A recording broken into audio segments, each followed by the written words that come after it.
வீட்டுக்கும் ஆஃபீஸ்க்குன்னு ஓடி ஓடி உழைச்சி சேர்த்த பணத்தை வச்சு ஊருக்கு வெளியே ஒரு இடம் வாங்கி போடலாம் நிறைய பேருக்கு ஒரு ஆசை இருக்கும். நிலத்துல முதலீடு பண்ணால் கட்டாயம் என்னைக்காவது ஒரு நாள் போட்ட பணம் ரெட்டிப்பாகும் அப்படின்னு எல்லாருக்குமே ஒரு ஆசை இருக்குங்க. ஆனால் இன்னைக்கு இருக்க காலகட்டத்தில் நிலம் சார்ந்த மோசடிகள் ரொம்பவும் அதிகரிச்சிருச்சு. இதை புரிஞ்சுக்கிட்ட அரசாங்கம் ரெரா அப்படின்ற ஒரு சட்டத்தை உருவாக்கியிருக்காங்க. இந்த ரெரா சட்டம் என்ன சொல்லுது அப்படின்னா, ரியல் எஸ்டேட் பிஸ்னஸ் பண்ணக்கூடிய எல்லாருமே இந்த ரெரா சட்டத்தின் கீழே அவங்களோட டாக்குமெண்ட்ஸ் எல்லாம் கொடுத்து பதிவு வாங்கணும் அப்படின்னு சொல்லியிருக்கு. ஸோ இன்னைக்கு இந்த வீடியோ மூலிமா நீங்கள் ஒரு ரியல் எஸ்டேட் பிஸ்னஸ் ஆரம்பிக்க போகிறீங்க அப்படின்னா உங்களுடைய ரியல் எஸ்டேட் பிஸ்னஸ்க்கு எப்படி இந்த ரெரா லைசன்ஸ் வாங்குறது, அது மட்டும் இல்லாமல் யாரெல்லாம் கட்டாயம் இந்த ரெரா லைசன்ஸ் வாங்கணும், அண்ட் இந்த ரெரா லைசன்ஸ் வாங்கணும் அப்படின்னா அதுக்கான கட்டணமும் இருக்குங்க. அதாவது செக்யூரிட்டி டெபாசிட் இருக்குது, எவ்வளோ செக்யூரிட்டி டெபாசிட் நீங்கள் அரசாங்கத்துக்கு கட்டணும், இதெல்லாம் பற்றி டீட்டெயில்டாக பார்க்க போகிறோம். அண்ட் அது மட்டும் இல்லாமல் இன்னொரு முக்கியமான விஷயங்க, நிறைய பேர் சொந்தமாக பிஸ்னஸ் ஆரம்பிக்கணும் அப்படின்னு ஒரு கனவோடு இருப்பாங்க. ஆனால் ஏதோ ஒரு சில காரணங்களுக்காக அந்த கனவை, அந்த ஆசையை தள்ளி போட்டுகிட்டே போகிறாங்க. இன்னொரு சில பேர் பிஸ்னஸ் ஆரம்பிச்சிருவாங்க, ஆரம்பித்த அந்த பிஸ்னஸை அடுத்தடுத்த நிலைகளுக்கு கொண்டு போகிறதுல நிறைய சிரமங்கள் இருக்கும். இவங்க எல்லாருக்குமே உதவும் நோக்கத்தில் நம்ம ஒரு பிஸ்னஸ் கம்யூனிட்டி ஆரம்பிக்கலாம் அப்படின்னு முடிவு பண்ணியிருக்கோம். அதோடைய முதல் கட்டமாக ஒரு வாட்ஸ்அப் பிஸ்னஸ் கம்யூனிட்டி ஆரம்பிச்சிருக்கோங்க.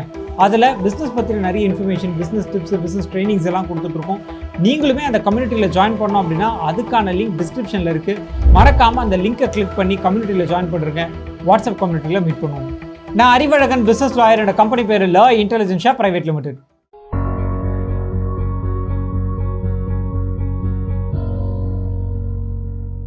முதல்ல ரெரா அப்படின்னா என்னன்னு பார்த்துடலாங்க. நம்ம நாட்டில் ஒரு நிலம் வாங்குறோம் அப்படின்னா அதை எப்படி பார்க்குறோன்னா ஒரு இன்வெஸ்ட்மெண்ட்டாக பார்க்குறோம், கரெக்டுங்களா? இன்றைக்கி ஒரு 10 லட்ச ரூபா போட்டு ஒரு நிலத்தை வாங்குகிறோம். கொஞ்ச நாள் அந்த 10 லட்சம்ன்றது 11, 12, 13 அப்படின்னு அதிகரிச்சுக்கிட்டே போவோம். அந்த நிலத்தின் மதிப்பு அதிகரிக்க அதிகரிக்க நம்ம போட்ட பணம் அப்படின்றது ரெட்டிப்பாகும் அப்படின்ற ஒரு ஆசை இருக்கும், கரெக்டுங்களா? ஆனால் இப்போல்லாம் என்ன நடக்குதுன்னு பார்த்தீங்கன்னா, ஒரு சில ரியல் எஸ்டேட் கம்பெனிஸ் ஏரி நிலத்தை ஆக்கிரமிச்சிடுறாங்க. இன்னொரு சில பேர் தங்களுக்கு சொந்தமே இல்லாத, அதாவது ப்ராப்பரான டைட்டில் டீட்லாம் இருக்காது, ஏதோ ஒரு நிலத்தை எடுத்து விற்றுருவாங்க. ஸோ இதனால் வாங்கின அந்த பையரு கோர்ட்டு கேஸ் அப்படின்னு அலைய வேண்டியிருக்கு. போட்ட பணமும் போச்சு, அது ரெட்டிப்பாகும் அப்படின்ற ஆசையும் நிராசையாக போயிடும். இதை புரிஞ்சுக்கிட்ட மத்திய அரசாங்கம் 2016 ரெரா, அதாவது real estate regulation and development act அப்படின்னு ஒரு சட்டத்தை கொண்டு வராங்க. இந்த ரெரா சட்டம் என்ன சொல்லுது அப்படின்னு பார்த்தீங்கன்னா, ரியல் எஸ்டேட் பிஸ்னஸ் பண்ணக்கூடிய எல்லாருமே இந்த சட்டத்தின் கீழே உருவாக்கப்பட்ட ஒரு அமைப்பான ரியல் எஸ்டேட் ரெகுலேட்டரி அத்தாரிட்டி அப்படின்ற ஒருத்தர்கிட்ட லைசன்ஸ் வாங்கணும் அப்படின்றத கட்டாயப்படுத்தியிருக்கு. அது மட்டும் இல்லாமல் ரியல் எஸ்டேட் ஏஜென்சிஸ் இருக்காங்க இல்லைங்களா, அவங்க டெவலப் பண்ணக்கூடிய எந்த ஒரு ப்ராஜெக்டாக இருந்தாலும், அது ஒரு நிலமாக இருக்கட்டும், இல்லை கட்டக்கூடிய ஒரு அப்பார்ட்மெண்ட்டாக இருக்கட்டும், எதுவாக இருந்தாலும் இந்த ரெரா மூலிமா ஒரு அப்ரூவல் வாங்கணும் அப்படின்றதையும் சட்டப்படி கட்டாயமாக்கியிருக்கு. சரிங்க, அடுத்து இந்த ரெரா எதனால் இன்ட்ரடியூஸ் பண்ணாங்க, இதோட ஆப்ஜெக்ட் என்ன அப்படின்னு பார்க்கலாம். அதுக்கு முன்னாடி இன்னொரு முக்கியமான விஷயங்க, நிறைய பேர் இப்போ தான் சொந்தமாக பிஸ்னஸ் ஆரம்பிக்கிற அந்த முயற்சியில் ஈடுபட்டிருப்பீங்க. நீங்கள் சொந்தமாக பிஸ்னஸ் ஆரம்பிக்கிறீங்க அப்படின்னா உங்களுடைய பிஸ்னஸ்க்கு என்னென்ன ரெஜிஸ்ட்ரேஷன்ஸ் அண்ட் லைசன்சஸ் வாங்கணும், அது எப்படி வாங்குறது, அதுக்கு தேவையான டாக்குமெண்ட்ஸ் எல்லாம் என்ன அப்படின்றத டீட்டெயில்டாக ஒரு PDF டாக்குமெண்ட்டாக கிரியேட் பண்ணியிருக்கோம். உங்களுக்கு அந்த PDF டாக்குமெண்ட் தேவைப்படுது அப்படின்னா டிஸ்கிரிப்ஷனில் இருக்கக்கூடிய லிங்கை கிளிக் பண்ணி அந்த PDF டாக்குமெண்ட்டை ஃப்ரீயாகவே டவுன்லோட் பண்ணிக்கலாங்க. சரிங்க, அடுத்து இந்த ரெரா அப்படின்ற ஒரு சட்டம் கொண்டு வந்தாங்க இல்லையா, இந்த சட்டம் கொண்டு வந்ததுக்கான முக்கியமான நோக்கம் என்ன அப்படின்னு பார்த்தீங்கன்னா, முதல் விஷயம், இந்த ரியல் எஸ்டேட் ஏஜென்ட்ஸ் எல்லாம் இருக்காங்க இல்லைங்களா, அவங்க எல்லாரையும் ப்ராப்பராக ரெகுலேட் பண்ணி அவங்களுக்கு இந்த ரிஜிஸ்ட்ரேஷன் கிடைக்கிறது மூலிமா பொதுமக்களுக்கு இந்த ரியல் எஸ்டேட் ஏஜென்ட்ஸ் மேலே ஒரு நம்பகத்தன்மை உருவாகும். இது ஒரு முக்கியமான காரணம்.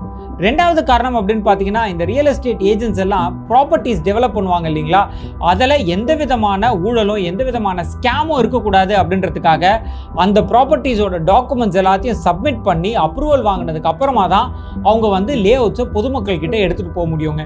இது ரெண்டாவது விஷயம்.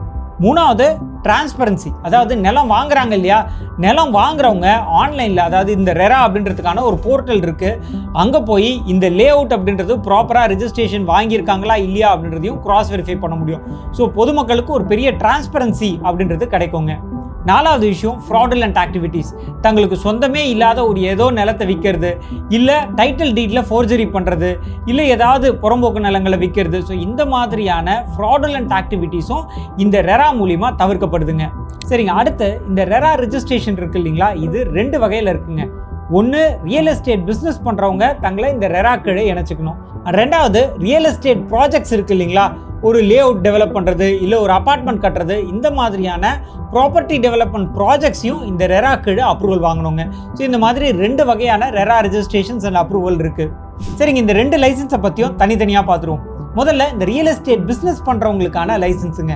நீங்கள் ஒரு ரியல் எஸ்டேட் புரோக்கராக இருக்கீங்க, இல்லை ஒரு ரியல் எஸ்டேட் ஏஜென்சி வச்சுருக்கீங்க, வீடு வாடகைக்கு பிடிச்சி தரீங்க, இல்லை யாராவது ஒருத்தர் வீடோ நிலமோ வாங்கணும்னா அதுக்கு வந்து கமிஷன் பேசிஸில் ஒர்க் பண்ணி கொடுக்குறீங்கன்னா நீங்களுமே கட்டாயம் இந்த ரியல் எஸ்டேட் ஏஜென்ட் இல்லை ரியல் எஸ்டேட் பிஸ்னஸ் பண்ணுற அந்த லைசன்ஸ் வாங்கணுங்க. ரெண்டாவது கேட்டகரி, ஒரு சிலர் வந்து இந்த ரியல் எஸ்டேட் மார்க்கெட்டிங் ஏஜென்சிஸ் பண்ணுவாங்க. முக்கியமாக வந்து நிறைய ரியல் எஸ்டேட் ப்ராஜெக்ட்ஸ் எடுத்துப்பாங்க, டெலிகாலர்ஸ் வச்சு இந்த மார்க்கெட்டிங்காக இதை வந்து பிஸ்னஸாக பண்ணிகிட்டு இருப்பாங்க. அவங்களுமே கட்டாயம் இந்த ரியல் எஸ்டேட் ஏஜென்ட் அப்படின்ற லைசன்ஸ் வாங்கணும். இது தவிர்த்து லே அவுட் டெவலப்பர்ஸ் இருக்காங்க இல்லைங்களா, ஒரு லே அவுட்டை பிடிச்சி அந்த லே அவுட்டை வந்து ப்ராப்பராக வந்து ஆர்கனைஸ் பண்ணி டெவலப் பண்ணி பிளாட்ஸாக போட்டு விற்பாங்க அவங்க. அதே மாதிரி அப்பார்ட்மெண்ட்ஸ் கன்ஸ்ட்ரக்ட் பண்ணுறவங்க, இப்படி ரியல் எஸ்டேட் பிஸ்னஸ் பண்ணக்கூடிய எல்லாருமே இந்த ரியல் எஸ்டேட் ஏஜென்ட்கான லைசன்ஸ் வாங்கணும். சரி, நீங்கள் ஒரு ரியல் எஸ்டேட் ஏஜென்ட்டாக இந்த ரெரா லைசன்ஸ் வாங்கணும் அப்படின்னா அதுக்கு என்னென்னலாம் டாக்குமெண்ட் சப்மிட் பண்ணணும் அப்படின்னு பார்த்தீங்கன்னா, ஒன்று நீங்கள் இண்டிவிஜுவலாக, அதாவது ஒரு தனிநபராக இந்த பிஸ்னஸ் பண்ணுறீங்க அப்படின்னா உங்களோட Aadhaar card, PAN card, passport size photo, இது தவிர்த்து எந்த இடத்துல நீங்கள் பிஸ்னஸ் பண்ணுறீங்களோ அந்த இடத்துக்கான ரெண்டல் அக்ரிமெண்ட் இதெல்லாம் சப்மிட் பண்ண வேண்டியிருக்கோங்க. அதுவே நீங்கள் ஒரு கம்பெனியாக இந்த பிஸ்னஸை பண்ணுறீங்க, ஒரு கம்பெனியெல்லாம் ரிஜிஸ்டர் பண்ணி அந்த கம்பெனி பேரில் இந்த ரெரா எடுக்கணும் அப்படின்னா அதுக்கு சப்மிட் பண்ண வேண்டிய டாக்குமெண்ட் அப்படின்னு பார்த்தீங்கன்னா உங்களோட கம்பெனி இன்கார்பரேஷன் சர்டிஃபிகேட், அதாவது இந்த கம்பெனியாக ரிஜிஸ்டர் பண்ணியிருப்பீங்க இல்லையா, அந்த கம்பெனி ரிஜிஸ்ட்ரேஷன் சர்டிஃபிகேட் கொடுக்கணும். எந்த இடத்துல இந்த ரியல் எஸ்டேட் பிஸ்னஸ் பண்ணுறீங்களோ அந்த இடத்துக்கான வாடகை ஒப்பந்தம் வந்து கம்பெனி பேரில் இருக்கணும். இது தவிர்த்து யாரெல்லாம் இந்த கம்பெனியில் டைரக்டர்ஸாவோ பார்ட்னர்ஸாவோ இருக்காங்களோ அவங்களுடைய Aadhaar card, PAN card, passport size ஃபோட்டோலாம் சப்மிட் பண்ணுவாங்க. ஸோ இதெல்லாம் தான் அதுக்கு சப்மிட் பண்ண வேண்டிய டாக்குமெண்ட்ஸ். அடுத்து இந்த ரெரா ரெஜிஸ்ட்ரேஷனுக்கு நீங்கள் அப்ளை பண்ணுறீங்க அப்படின்னா அதுக்கான செக்யூரிட்டி டெபாசிட்டுமே இருக்குங்க. செக்யூரிட்டி டெபாசிட் கவர்மெண்ட்டுக்கு எவ்வளோ கட்டணும் அப்படின்னு பார்த்தீங்கன்னா, நீங்கள் ஒரு தனிநபராக, அதாவது ஒரு இண்டிவிஜுவலாக இருக்கீங்க அப்படின்னா நம்ம தமிழ்நாட்டில் பொறுத்த வரைக்கும் 25,000 ரூபாய் செக்யூரிட்டி டெபாசிட் கட்ட வேண்டியிருக்கும். அதுவே நீங்கள் ஒரு நிறுவனமாக, அதாவது ஒரு பார்ட்னர்ஷிப் ஃபர்மாவோ, ப்ரொப்ரைட்டர்ஷிப் ஃபர்மாவோ, பிரைவேட் லிமிடெட் கம்பெனி, எல்எல்பி, இந்த மாதிரி கம்பெனி பேரில் ரெரா லைசன்ஸ் வாங்கணும் அப்படின்னா அதுக்குமே செக்யூரிட்டி டெபாசிட் இருக்குது. அதுக்கான செக்யூரிட்டி டெபாசிட் அமௌண்ட்டுன்னு பார்த்தீங்கன்னா 50,000 ரூபாய் செக்யூரிட்டி டெபாசிட்டாக கட்ட வேண்டியிருக்கும். அது மட்டும் இல்லாமல் இது ஒவ்வொரு மாநிலங்களுக்கும் மாறும். இந்த ரெரா லைசன்ஸே பார்த்தீங்கன்னா இங்கே நம்ம அப்ளை பண்ணும்போது டிஎன் ரெரா, அதாவது தமிழ்நாடு ரெரா அப்படின்னு இருக்கும். அதுவே நீங்கள் வந்து பெங்களூரில் போய் அப்ளை பண்ணுறீங்க அப்படின்னா கர்நாடகா ரெரா, அந்தந்த மாநிலங்களுக்கு அவங்களுக்கான சட்டத்தை அவங்க ஏற்றிக்கிட்டாங்க. இதில் கட்டண தொகையும் மாறுங்க. இப்போ வந்து பெங்களூர்லாம் வந்து பார்த்தீங்கன்னா இண்டிவிஜுவல் வந்து 50,000 ரூபீஸ் கட்டணும். அதுவே கம்பெனியாக இருந்தால் 2 லட்ச ரூபா செக்யூரிட்டி டெபாசிட் கட்ட வேண்டியிருக்கும். இந்த மாதிரி மாநிலங்களுக்கு மாநிலம் இந்த செக்யூரிட்டி டெபாசிட் அப்படின்றதுக்கான அந்த கட்டணம் அப்படின்றது வேரி ஆகுங்க.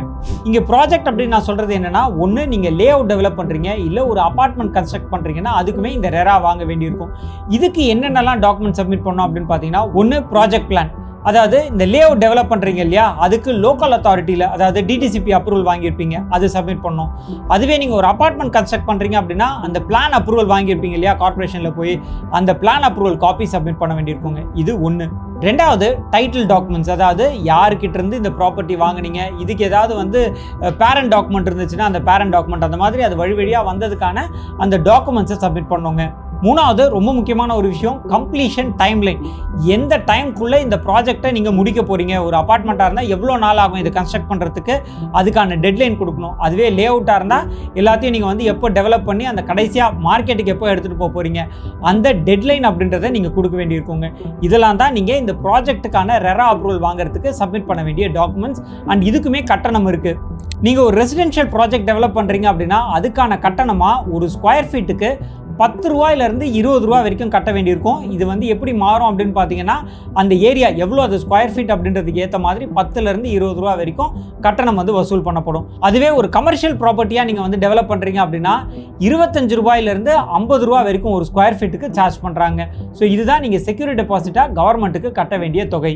சரிங்க, இன்னைக்கு இந்த ரெரா பற்றின நிறைய தகவல்கள் பார்த்தோம். அடுத்த ஒரு வீடியோவில் இந்த ரெரா ரெஜிஸ்ட்ரேஷனுக்கு எப்படி அப்ளை பண்ணுறது அப்படின்றத பற்றியும் டீட்டெயில்டாக பார்க்கலாங்க.